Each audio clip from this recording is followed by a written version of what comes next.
Perder a alguien, un familiar, un amigo o un cambio de la vida puede ser una crisis. Sin embargo, para una persona que tiene una enfermedad mental, esto puede ser más un reto. Hoy, en nuestro podcast, hablaremos de la intervención en crisis en personas con enfermedad mental. Bienvenidos.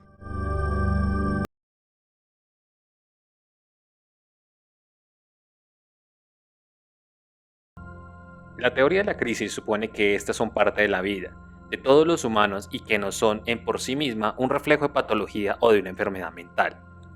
En tanto que la mayoría de los modelos de intervención analizan las respuestas de los individuos normales a los principales traumas de la vida e incidentes de intervenciones de crisis, también es cierto que los desengaños, las pérdidas, los reveses de la vida, la muerte de seres queridos, pérdidas amorosas y sueños no cumplidos pueden precipitar a una crisis cualquiera. Y aún más, la experiencia del desarrollo de una enfermedad mental puede suponer una crisis y por sí misma lo mismo que puede ser lo de una recaída después de un periodo de atenuación en el curso de la enfermedad mental. Durante este podcast mostraremos las aplicaciones de nuestro modelo de amplia intervención en crisis con individuos que padecen de enfermedad mental. El modelo no es un subtítulo de la intervención psiquiátrica, sino que antes bien funciona como una guía para el suministro de la intervención en crisis en conjunción de la atención médica. Con frecuencia, un servicio para crisis proporciona un punto de entrada al sistema de salud mental, o ese es el lugar que acude un paciente con un tratamiento de largo plazo cuando comienza a estabilizarse una enfermedad mental. Para iniciar a hablar de este tema, comenzaremos con los antecedentes de qué se entiende una enfermedad mental crónica dentro de la comunidad. Y entonces abordaremos las características específicas para aquellos pacientes que tienen una enfermedad mental. La tercera parte del podcast se enfatizará en la aplicación de los primeros auxilios psicológicos a esta población. Luego se pondrá atención en la reducción de la mortalidad, por cuantos quienes están enfermos de la mente presentan mayores índices de suicidio que la población general y por otra parte es más probable que muestren comportamientos que planteen un riesgo para ellos mismos o quienes los rodean. Como última parte del podcast se encauzará la terapia para crisis y las tareas de resolución hacia los individuos con trastornos mentales. Vamos a hablar ahora de la enfermedad mental y la crisis.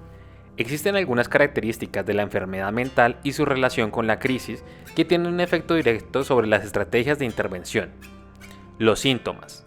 Ciertos síntomas son comunes en los individuos con enfermedad mental. En la esquizofrenia, las distorsiones de la percepción y las dificultades del pensamiento son comunes. Pueden experimentarse alucinaciones con más frecuencia o alucinaciones auditivas que se experimentan como voces que escucha el paciente. Por momento, estas voces pueden gobernar u ordenar al individuo para que se compone de ciertas maneras particulares. Se hace referencia a este síntoma como una alucinación de mandato. Por momentos, un individuo con esquizofrenia puede creer o incluso oír que sus pensamientos internos se transmiten por medio de la televisión o la radio. Puede parecer que estos individuos que alguien los controla o les roba los pensamientos. Los esquizofrénicos también pueden experimentar delirios, que se entienden como creencias irracionales que son absurdas de manera patente y que no reflejan la realidad. Por ejemplo, un individuo puede creer que es famoso o que es personalmente responsable de una crisis energética o que es víctima de una conjura aparte de ciertas personas, las cuales tratarán de matarlo. Con frecuencia, las asociaciones mentales y verbales estructuradas por estos individuos parecen inconexas o intangibles, y las mismas pueden saltar de una idea a otra, sin que ello tenga mucho sentido. Estos síntomas, entre los más notables y evidentes, signos de pensamiento desordenados, el cual está presente en muchos individuos con esquizofrenia y otros estados psicóticos. Las perturbaciones del estado de ánimo son también comunes en los individuos con enfermedades mentales importantes. Por momentos, un esquizofrénico puede estar en un estado altamente agitado o excitado. Otros individuos con esquizofrenia pueden mostrar un afecto plano, con algunas indicaciones de algún tipo de emoción. Los individuos con trastornos afectivos o del estado de ánimo pueden presentar emociones extremas. Y los individuos con delirios de maníacos muestran hiperexcitabilidad, altos niveles de energía, agitaciones, delirios de grandeza y falta de sueño. Por otro lado, Los individuos deprimidos muestran desesperanzas, bajos niveles de energías, en algunos casos ansiedad o agitación, tristeza extrema y no apropiada para circunstancias de falta de sueño y una falta generada por el interés de la vida. Cualquier perturbación en el pensamiento o en el estado de ánimo en un paciente que presenta una crisis debería observarse y señalarse como parte de la evaluación de la terapia de crisis. La descompensación. Los individuos con enfermedad mental son vulnerables a la crisis de la descompensación psicológica o la exacerbación o reparación de síntomas que habían estado bajo un control, al menos parcial, por cierto periodo. Aunque muchos de los enfermos mentales experimentan episodios futuros o ya presentes en lo subsiguiente a su primer episodio, se comprende por poco acerca de los ciclos de la enfermedad mental. La descompensación puede ocurrir como una razón no identificable, por razones relacionadas con la medicación, ciclos del estado de ánimo, utilización de drogas o como una respuesta ante una crisis de una atención de curso. Es significativo que la APA en su tercera edición y dentro de sus nuevas revisiones en el DSM-5 haga uso de las escalas de la gravedad que provocan la tensión psicológica, por cuanto estos pueden hacer impacto sobre el funcionamiento del individuo. Los aspectos que provocan tensión se definen en términos de incidentes graves o circunstancias dolorosas en la vida de un individuo. Un incremento en los síntomas o adversidades en un individuo que enfrenta a una tensión extrema puede considerarse diferente respecto a su incremento de los mismos síntomas en un individuo que no le han ocurrido situaciones de crisis o tensión. Te daré un ejemplo. Un paciente que se descompensa después de la muerte de uno de sus padres, el cambio en una situación de su vida, los problemas financieros, un embarazo no deseado, podría verse de manera diferente o con distintas indicaciones de tratamiento respecto de un individuo que se descompensa sin aparentes procesos externos que provoquen una tensión o una crisis externa. Para ambos, sin embargo, la descompensación redunda en una hospitalización prolongada y una desorganización en otros ámbitos de su vida. El episodio en sí mismo puede representar una crisis para el individuo. El diagnóstico como crisis. El que se descubra y se diagnostique que se entiende como una enfermedad mental puede ser una crisis en sí misma. La edad más frecuente para el ataque de una enfermedad mental se presenta al final de la adolescencia y al inicio de los 20 años. Hasta antes de esa etapa puede no haber habido indicaciones claras de que el individuo tiene problemas.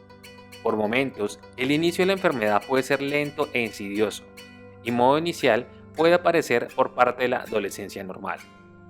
Por ejemplo, un adolescente que aparenta ser taciturno, que pasa tiempo solo y que puede estar en una fase de desarrollo, pero al mismo tiempo también puede estar exhibiendo signos de un incipiente trastorno mental. Si se trata de lo último, el individuo con frecuencia no tendrá idea de que está experimentando los síntomas iniciales de una enfermedad mental. Las familias y los amigos pueden confundirse por los cambios de comportamiento de ese adolescente. De manera usual, algún incidente desata la búsqueda de ayuda por parte de alguien que está en el sistema de relaciones del individuo. Con frecuencia, ese incidente representa una crisis para el individuo, el sistema o para ambos. En este punto, un profesional de salud mental puede determinar que la persona sufre por una enfermedad mental y puede comenzar un apropiado tratamiento y medicación. Incluso si el incidente que desafía la búsqueda de ayuda no tiene proporciones de crisis. El que se otorgue una clasificación entre comillas de enfermo mental puede representar una crisis para un individuo y su familia. Un hombre al inicio de sus 20 años había comenzado a experimentar problemas poco después de haber completado sus estudios escolares. Se enroló en el servicio militar, pero fue incapaz de completar el entrenamiento básico después de varios intentos. Entonces probó en varios trabajos, pero fue incapaz de conservar ninguno por más de unos cuantos días, debido a su falta de concentración y su comportamiento extravagante. Estaba desestimulado por su falta de éxito. Incluso llegó a estar en creciente preocupado por sus pensamientos delirantes. El paciente reportó, abro comillas, yo pensaba que tenía toda clase de poderes, que conocía actores y actrices famosos.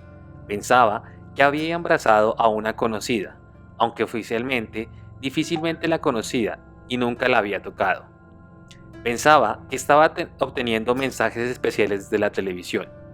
Entonces, mis padres me colocaron dentro de un hospital y yo no supe ni qué quería porque yo estaba ahí. Le pregunté a la enfermera por qué yo estaba ahí y su explicación no tuvo sentido. Por último, pregunté cuál era mi diagnóstico y me dijeron esquizofrénico. Cierro comillas. Yo no sabía lo que eso significaba, así que lo busqué en el diccionario y decía mentalmente enfermo. Sentí un colapso a lo largo de todo aquello y nunca se me ocurrió que yo pudiera estar mentalmente enfermo. Yo estaba loco y ni siquiera lo sabía. Un diagnóstico de enfermedad mental llega como consecuencia de algún tipo de crisis o comportamiento incontrolable. Pero de nuevo, el diagnóstico en sí también puede representar una crisis. Algunas personas no se afectarían fuertemente al saber que tienen una enfermedad mental importante. Las familias con frecuencia son lanzadas dentro de una crisis, como lo puede establecer una madre. Abro comillas. Si usted me hubiera dicho que mi hija podría tener leucemia o una enfermedad mental, yo hubiera preferido que ella hubiera tenido leucemia. Cierro comillas.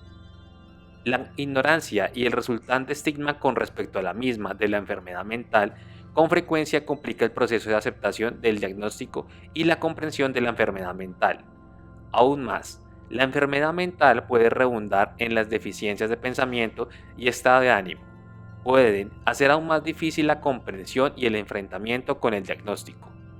Algunos individuos negarán que tienen una enfermedad mental debido a sus temores acerca de ello.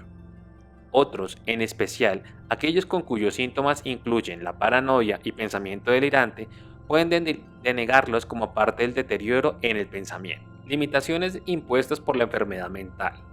La enfermedad mental puede redundar en numerosos deterioros y pérdidas. Por ejemplo, un individuo puede ser incapaz de proseguir la carrera elegida debido a los deterioros resultantes de la enfermedad mental. Su dificultad para manejar la atención, incluso debido a los prejuicios de los demás acerca de las discapacidades mentales de los enfermos. Como ejemplo, en Estados Unidos aún se expresan dudas acerca de las discapacidades de un candidato que pudieran haber buscado orientación para salir de una crisis, y tales dudas se agravan cuando ello implica un tratamiento psiquiátrico y un diagnóstico de enfermedad mental. Los problemas de pensamiento y estado de ánimo que resultan de la enfermedad mental con frecuencia limitan las capacidades de los individuos para manejar futuras situaciones de crisis. Las hospitalizaciones prolongadas y los periodos de inestabilidad pueden interferir con las relaciones sociales y el funcionamiento profesional. Un ejemplo dado típicamente de las alteraciones en la vida de un esquizofrénico ocurre cuando describe a una mujer que el curso de 18 años de una enfermedad mental tuvo 27 ingresos a 8 diferentes hospitales y 45 cambios de habitaciones de tratamiento. Para un individuo que no está mentalmente enfermo, muchos cambios en la vida serían desorganizantes y transformantes. Para un individuo particularmente susceptible a la atención con deficientes habilidades sociales y psicosis recurrentes, estos cambios pueden ser altamente traumáticos y pueden limitar seriamente la estabilidad en su desempeño. Incluso, la aceptación de la enfermedad del diagnóstico de enfermedad mental resulta en alteraciones de las expectativas para la vida y en dudas acerca de la capacidad de uno para evaluar y manejar diversas situaciones. El estigma semejante a la clasificación puede provocar que los amigos se aparten de las personas con enfermedad mental y pueden también hacer que esta última, después de ser más indecisa, ayude a lo que estaría relacionado con una enfermedad física. Con frecuencia se percibe a la enfermedad mental como un resultado de una debilidad por parte de alguien. Aunque ahora los profesionales son menos culpados por las familias, los mitos permanentes y los estereotipos pueden provocar que las familias se culpen a sí mismas de la enfermedad mental de uno de sus miembros. La persona mentalmente enferma puede experimentar unos sentimientos de debilidad, de que si hubiera sido alguien con más méritos o más inteligente o una mejor persona en la vida, la enfermedad mental no hubiera sobrevenido. La persona mentalmente enferma puede necesitar una adaptación a sus expectativas vitales y cambiar sus esperanzas, sueños para el futuro, y tales adaptaciones son difíciles en sí mismas y se complican grandemente cuando el hecho de la enfermedad se asume de manera equivocada como reflejo, además de las flaquezas morales, descuidos familiares y falta de recursos con los cuales de manejar en su vida. El maltrato físico y sexual. Muchos individuos con enfermedades mentales han sido maltratados física y sexualmente. Aún La hospitalización no es garantía contra el maltrato, por cuanto otros pacientes pueden ser agresivos y ofensivos.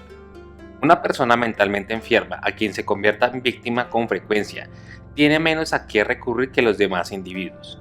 Si el sujeto que hace el maltrato es otro paciente, este probablemente deberá depender dentro del hospital o sistema con frecuencia con una pequeña consecuencia aparente de los ojos de la víctima del maltrato. Cuando acontece una aprehensión, el informe de la víctima mentalmente enferma puede tener un pequeño impedimento y el relato es donde está el ser supuesto en duda, simplemente por causa del diagnóstico de enfermedad mental. Los individuos mentalmente enfermos con frecuencia no atestiguan de una manera creíble los procesos en tribunales. Como resultado, los individuos con enfermedad mental grave y persistente son un grupo privado de sus derechos ciudadanos, con frecuencia hechos víctimas y cuyos victimarios reciben escasas consecuencias. La condición de personas sin hogar de muchos de estos individuos y su frecuente condición física debilitada acrecientan el riesgo de maltrato. Esto puede hallarse incluso entre aquellos que alcanzaron un rápido éxito significativo en la vida. Un ejemplo que te puedo dar. La red de noticias por cable produjo una película en la cual la antigua estrella de fútbol americano de los empacadores Green Boy, Lyndon Aldrich, abordaba sus problemas con la esquizofrenia. Aldrich experimentaba al menos el típico inicio de tardío de una enfermedad en la década de sus 30, después de haber logrado la fama como miembro de los legendarios empacadores del decenio en 1960.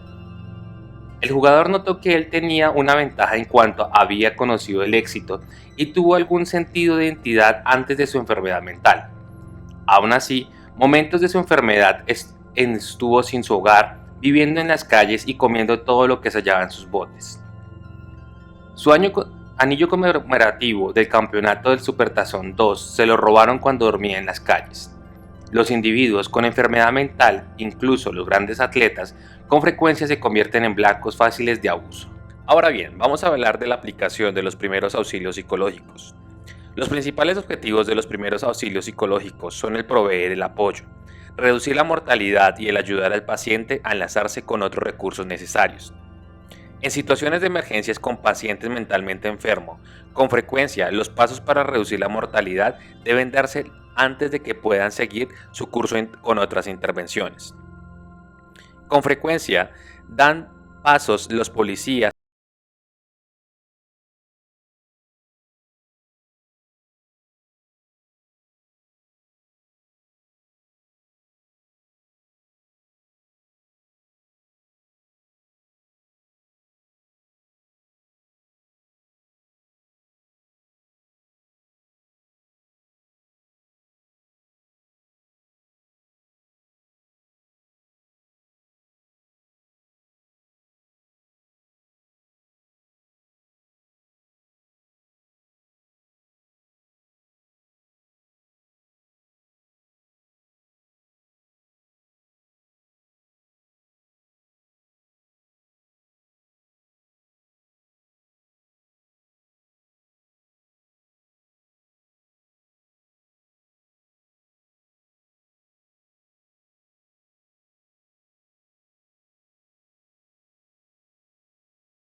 juiciosa, en tanto que algunos pacientes entenderán mal o se sentirán amenazados por el contacto físico.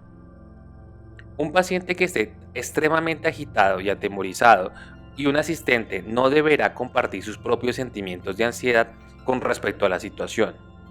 Para una persona con dudas sobre su propio control, puede ser todavía más abrumador saber que su asistente ante tal situación llega a estar temorizado, abatido, y especialmente si se le considera un experto. El paciente puede concluir que las cosas realmente están fuera de control y que no hay esperanza, y porque incluso el experto puede llegar a estar atemorizado. En la realización del contacto con el individuo mentalmente enfermo, quien interviene también estará tratando de obtener alguna apreciación inicial acerca de lo que ocurrió, es decir, el incidente precipitante, y la reacción del paciente ante ello. En los sujetos mentalmente enfermos, las reacciones son algunas veces difíciles de evaluar.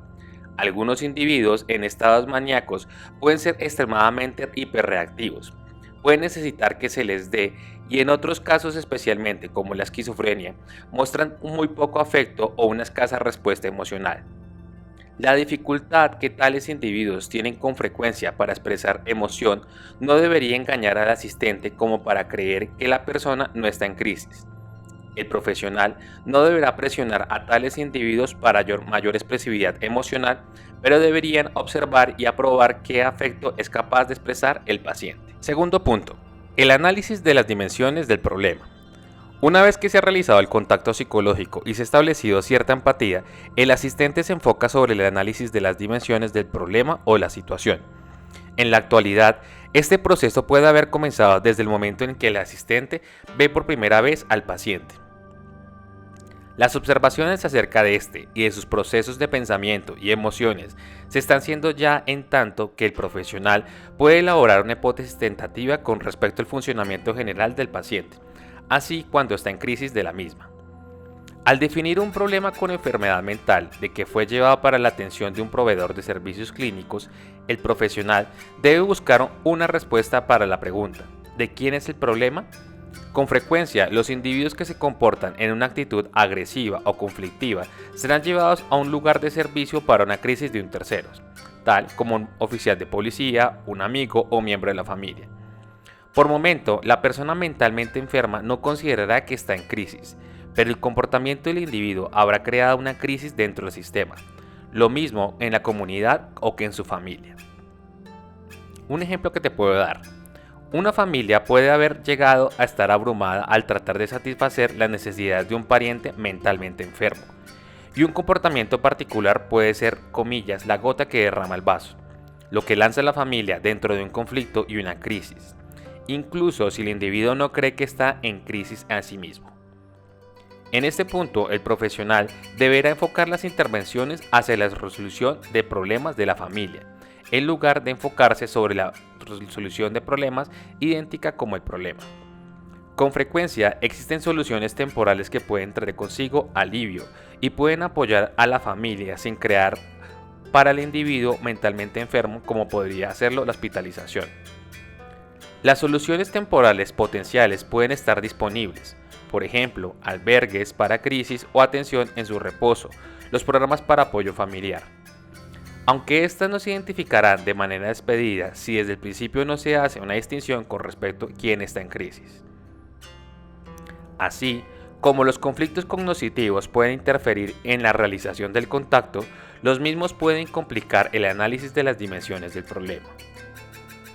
Algunos individuos pueden llegar a estar intoxicados bajo el alcohol o bajo la influencia de otra droga que se puede presentar en el tratamiento, y puede ser difícil diferenciar los síntomas de intoxicación de una enfermedad mental. Otros pueden estar bastante digresivos o trastornados en sus procesos de habla y pensamiento, y pueden requerir mucha dirección en su enfoque por parte del paciente. En tanto este se enfoca y dirige la discusión, es importante plantear preguntas parciales aisladas que el individuo pueda procesar y contestar. De manera más amplia, debería estar enfocado al problema actual. Aún cuando los pacientes pueden ser más coherentes con respecto a su historial en su aspecto actual, y si se presentan repetidamente para recibir ayuda con crisis que aparentan ser similares. Es importante analizar la posibilidad de que la crisis difiera en aspectos significativos con respecto de las previas. Como sucede en la crisis que experimenta quienes no están mentalmente enfermos, es importante identificar una etapa inicial de intervención, qué aspectos de la situación necesitan encauzarse ahora y cuáles pueden manejarse después. En el caso de los individuos mentalmente enfermos con frecuencia, una necesidad inmediata es la intervención médica y psiquiátrica específicas, como pueden ser los medicamentos o la hospitalización de protección para encauzar la grave exacerbación de los síntomas que se precipitan o resultan de la crisis. Muchos individuos con enfermedad mental, sin embargo, serán capaces de vivir dentro de la comunidad con algunos síntomas y funcionar más o menos bien.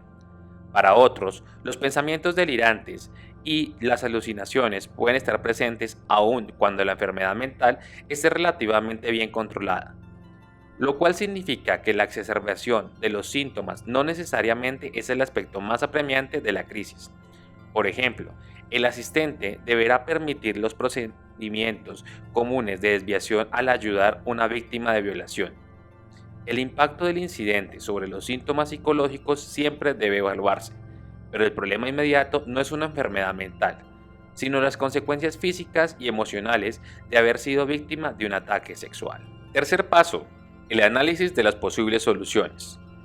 Una vez que el periodo inmediato y el de largo plazo se han analizado, el profesional o el asistente puede ayudar al paciente en el análisis de qué soluciones se han intentado y qué fue negativo y qué fue positivo de cada uno de esos intentos. Juntos, el asistente y el paciente pueden crear opciones para resolver el problema inmediato. Con cualquier otro individuo, el paciente mentalmente enfermo debe asumir tanta responsabilidad para la determinación de soluciones como sea posible. Por momentos, un individuo con enfermedad mental que también está en crisis puede tener una muy buena idea acerca de lo que necesita hacerse. En otros, especialmente con un individuo extremadamente psicótico o que esté confundido, desorientado o peligrosamente fuera de control, el asistente necesitará ser más directo o incluso tomar el control completo de la situación. De manera ideal, el asistente y el paciente llegarán a un acuerdo sobre el plan de acción. Pero en casos en los que el individuo esté incapacitado para participar de modo efectivo en la elaboración de un plan de acción, por ejemplo, cuando la sintomatología interfiere con el pensamiento lógico, el profesional puede ser forzado a ejecutar un plan sin con el consentimiento del paciente.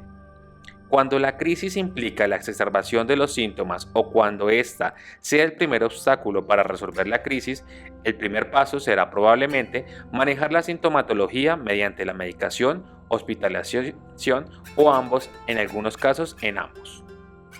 Mientras lo mejor del paciente es que estar de acuerdo con este plan, por momentos el suministro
de algunas de las ya mencionadas.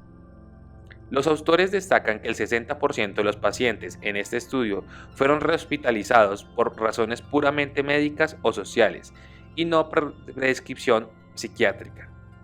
Los autores sostienen que estos resultados revelan que muchos pacientes crónicos ven el hospital para problemas mentales como un servicio que proporciona una atención total y tiene una amplia variedad de funciones de apoyo.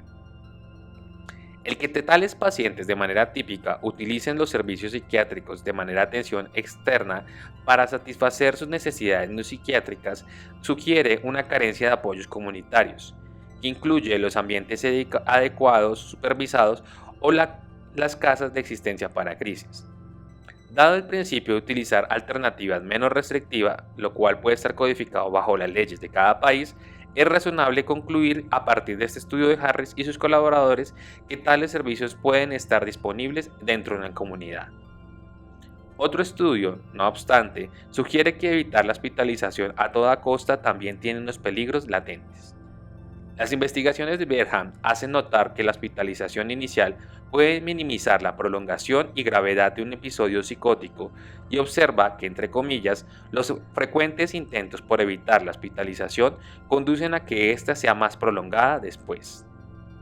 La mayoría de los individuos con enfermedad mental persistente necesitarán que se les hospitalice en algún momento, con frecuencia como parte de los ajustes periódicos en la medicación, y si la hospitalización es inevitable en caso particular, puede ser preferible hacerlo rápido con la esperanza de una pronta solución de dicho episodio. Quinto paso, el seguimiento. El seguimiento con individuos que tienen enfermedad mental es tan importante como debería ser llevado a la práctica de mismo con otros pacientes. Lo mismo que las otras áreas abordadas antes, por las limitaciones cognitivas o de otra índole que algunas veces imponen las enfermedades mentales, al realizarse la gestión para contactos más amplios, el asistente o el profesional deberá ser directo y específico. Es importante que quede claro que se ha cumplido con un enlace apropiado con los servicios respectivos. Por tanto, los individuos con enfermedad mental con frecuencia no acatan las recomendaciones de tratamiento o las canalizaciones de una vez la crisis inmediata que ha pasado. Estos individuos también pueden ser difíciles de contactar, ya que tienen estilos de vida más estables y apoyos, y también, en alguna otra razón, deben definirse claramente los planes de seguimiento para trabajar con personas con enfermedad mental. El seguimiento que incluye el enlace a servicios apropiados con funcionamiento con frecuencia, que significa contactar al paciente con los asistentes que conocen al individuo y le han proporcionado tratamiento en su pasado. Sin embargo, el asistente o profesional deberá tratar de determinar por qué este apoyo del pasado no fue contactado en la crisis actual, y si es probable que el paciente utilice referencias anteriores. Por momentos y como resultado de las experiencias negativas del paciente, la paranoia del paciente o la insatisfacción del tratamiento, o por la necesidad de servicios o asistentes en particular, un paciente que deja de utilizar los suministros de servicio en el pasado está renuente al tratamiento con suministradores de etapas anteriores. Por lo tanto, se necesita comenzar de nuevo con otra institución o un nuevo profesional para el tratamiento. La mortalidad y la enfermedad mental. La tasa de suicidio en intentos de es mucho más alta que en individuos con enfermedad mental. Por ejemplo, la investigación indica que las poblaciones de sala de urgencia psiquiátrica tienen muchas más altas tasas de suicidio que la población general. Algunas investigaciones hallaron que la tasa de suicidio de pacientes psiquiátricos en salas de urgencias es 7 veces mayor respecto que la tasa promedio de la población general. El comportamiento agresivo y el homicidio pueden también estar en riesgo, y estos se les debe poner de tacto cuidadoso cuando suministran los primeros auxilios psicológicos a un paciente de este tipo.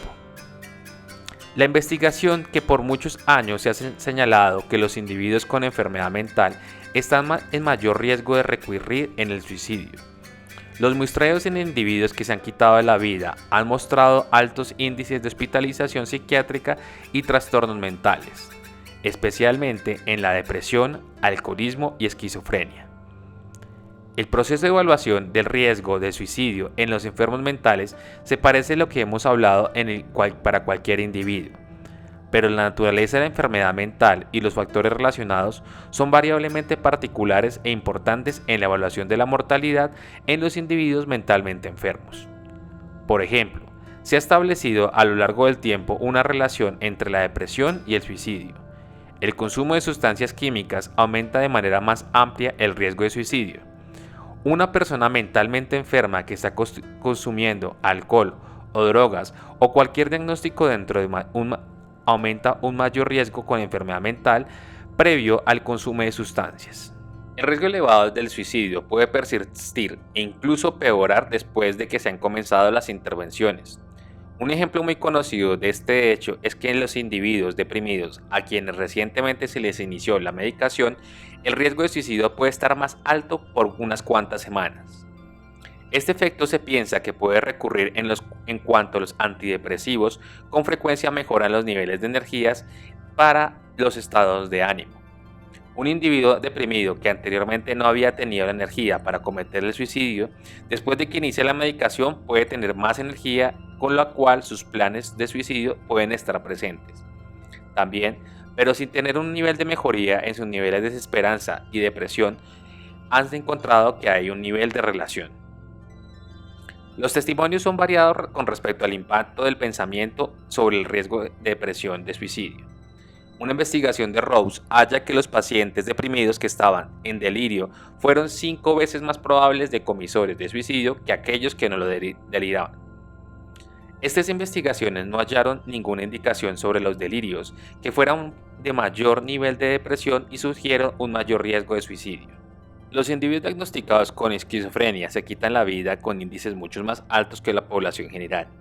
La ciencia clínica ha sostenido que por mucho tiempo de este alto índice refleja el comportamiento de los individuos con pensamiento trastornados, quienes cometen suicidio en respuestas de alucinaciones de mandato, pensamientos delirantes.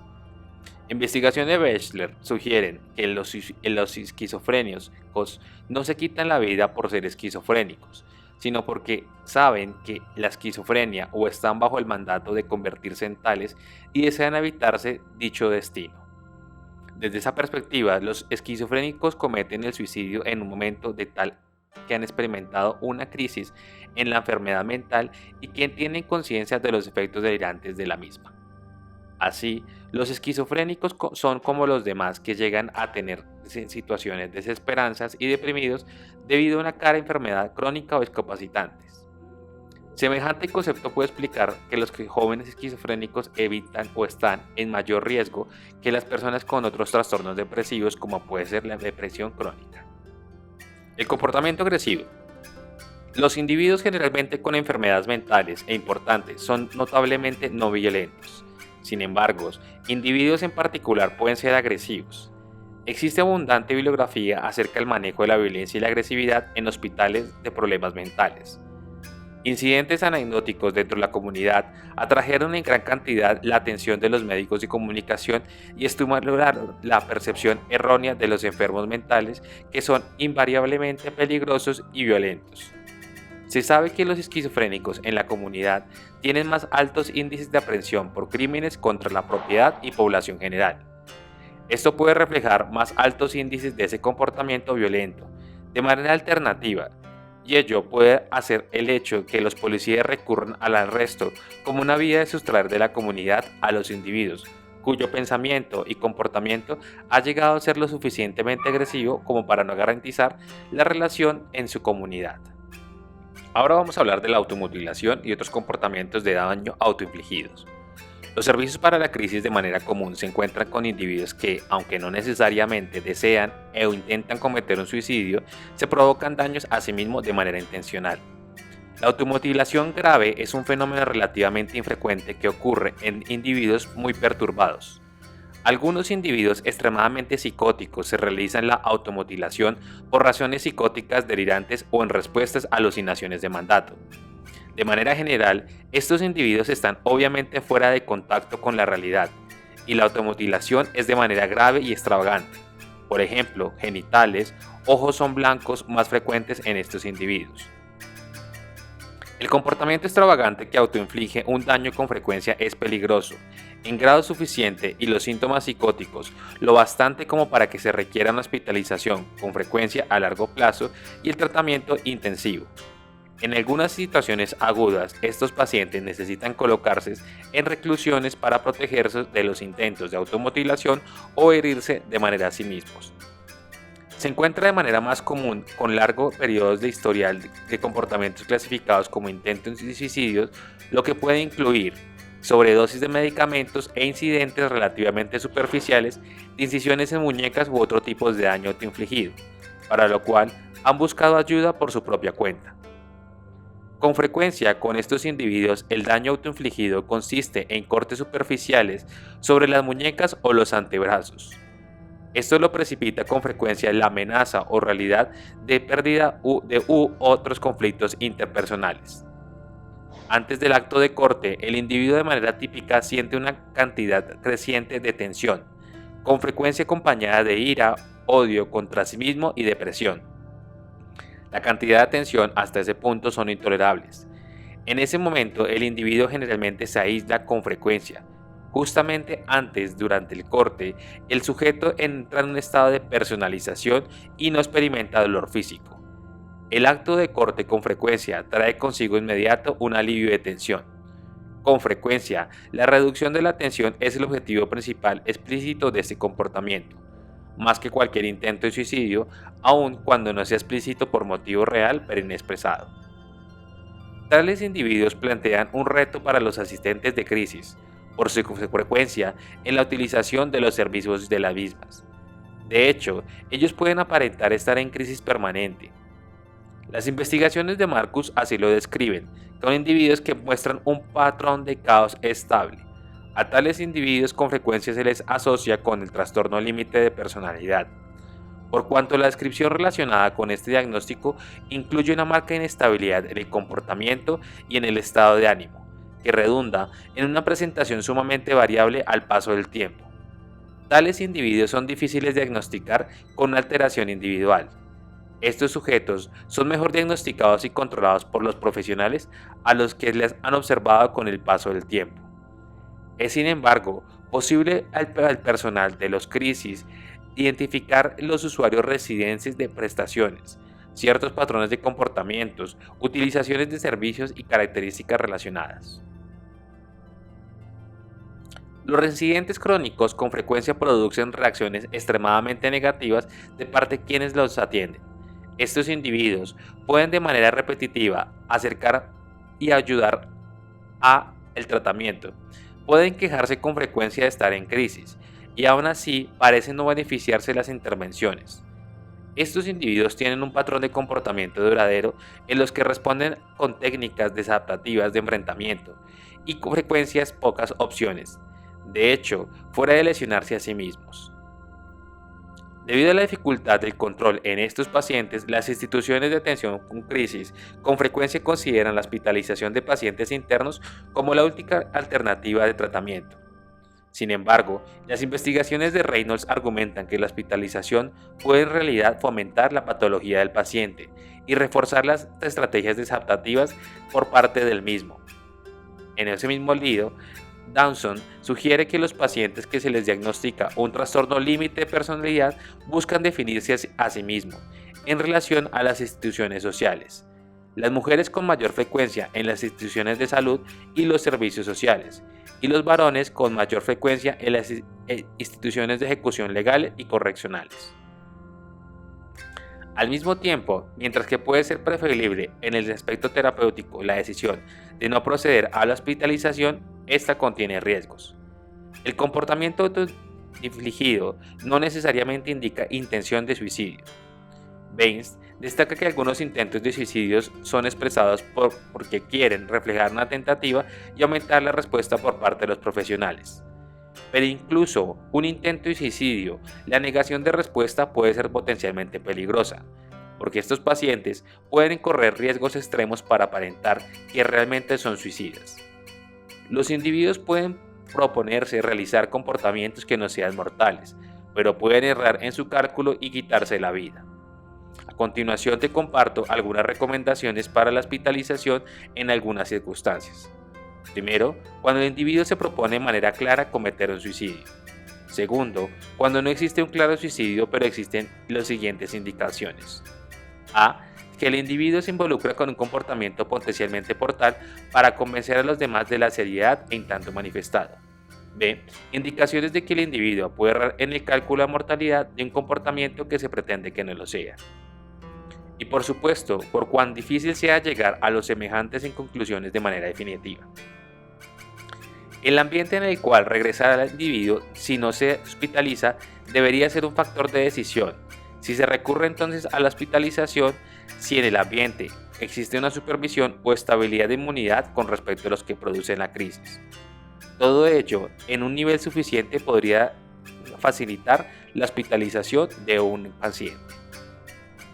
La repetición de los primeros auxilios psicológicos no es el tratamiento para elegir en tales individuos.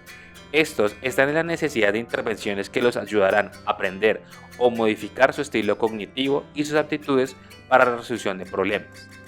Sin embargo, ellos con frecuencia no complementan su tratamiento y por tanto es probable que no continúen la utilización de servicios para la crisis. Muchas instituciones de atención de crisis tienen visitas habituales de este tipo. Los llegan a conocer lo suficiente como para desplegar un plan de responder de individuo en particular al cual se le ha visto en muchas ocasiones. En opiniones del doctor, el fallar al establecimiento de tal y en la inclusión de intervenciones de plan se proyectaron para movilizar al individuo hacia las estrategias de afrontamiento que son más adecuadas. Lo anterior representa un plan inadecuado, pero también debemos creer que un plan semejante consumirá finalmente menos recursos para quienes realizan la intervención de lo que hacen intervenciones en crisis repetidas. Hemos llegado al final de nuestro podcast. Agradecemos que te hayas tomado todo el tiempo completo de escucharlo. No olvides dejar tus comentarios e inquietudes que puedas tener frente a la temática. Recuerda seguirnos en nuestras redes sociales como son Facebook, Twitter, LinkedIn e Instagram, donde publicaremos diferentes contenidos para ti. Nos veremos en una próxima ocasión. Hasta pronto.